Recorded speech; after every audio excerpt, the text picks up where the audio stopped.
Over the last decade, Iraq has built a massive new shipping hub off its southern coast. It's the gateway to the Development Road, an ambitious plan to construct a new trade route connecting Asia to Europe.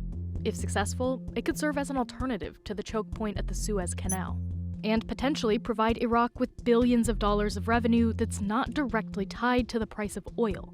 Because of the relative stability in the last few years in Iraq, this project represents an opportunity to gain some autonomy and gain some power. But along the route is a patchwork of rivaling armed factions, all of whom may want something different out of this project. And there's plenty of competition from its neighbors racing to build their own shortcuts across the Middle East. You could almost think about it like in the eye of a storm. Things seem stable after years of conflict. The question is, will this continue? This is Iraq's $17 billion plan to construct a new path forward. Iraq sits at the heart of the global shipping trade between Europe and Asia. Iraq was a huge trading hub. This is such a historic route. In the Middle Ages, Baghdad was a key link along the Silk Road.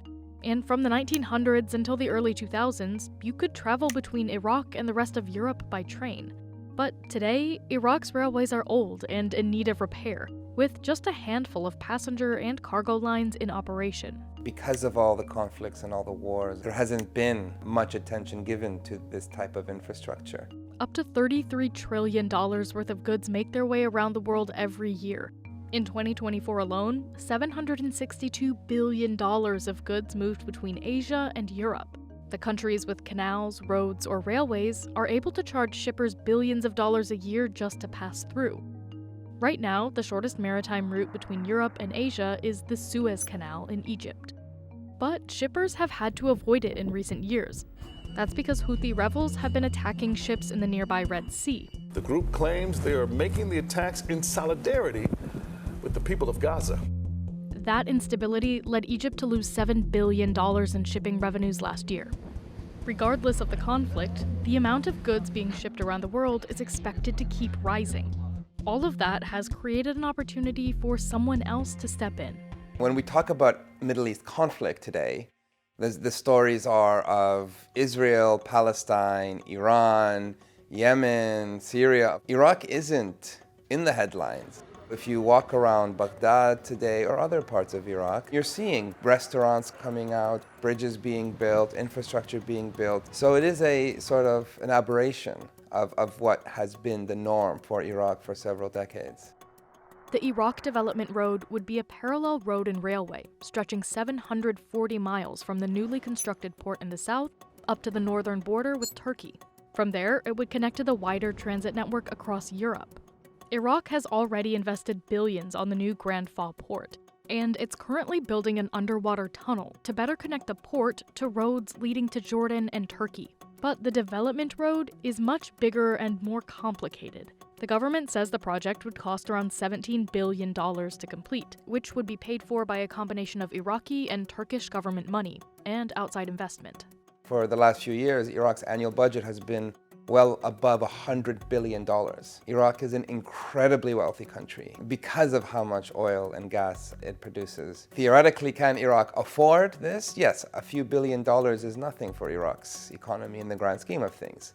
However, if the price of oil goes down, the country will be in disarray and it will be in a crisis. Turkey, Qatar, and the UAE have all expressed their support for the project so far. There are many opportunities there. Having a good relationship with such a wealthy country is to gain. This is a way to connect to Europe in a different way. But there are a lot of countries having a lot of meetings about their own proposed trade routes. The US government is backing the IMEC, which would connect India to Europe via rail, ship, and road, passing through Saudi Arabia, Israel, and Greece. Meanwhile, Russia wants to connect with India through Iran and Azerbaijan. The Middle Corridor, which already connects China and Southeast Asia to Europe, is being upgraded to increase capacity. And China is funding a series of megaprojects under the Belt and Road Initiative to link up with the rest of Asia, Europe, and Africa. There are many other competing projects and many other countries that have a more coherent government that could have a better chance at such an initiative, first being fulfilled, but also being attractive. A lot of things basically have to go right for this project to ever be achieved. One big challenge to this project's success is whether Iraq is able to maintain its political stability and security. So the Iraqi state, after the US-led invasion and occupation, is a federal state. And the political system is an ethnic and sectarian power-sharing system where each party is meant to get what they believe their population base gives them. The tensions arise over who gets what. The metaphor that's often used is splitting the pie. Because the budget is so massive, so significant, there's a lot of pie, but there are a lot of parties. The route presents both logistical and political challenges to construction. Mosul, one of the most populated cities in Iraq, is still rebuilding its infrastructure after it was devastated by a takeover by the Islamic State.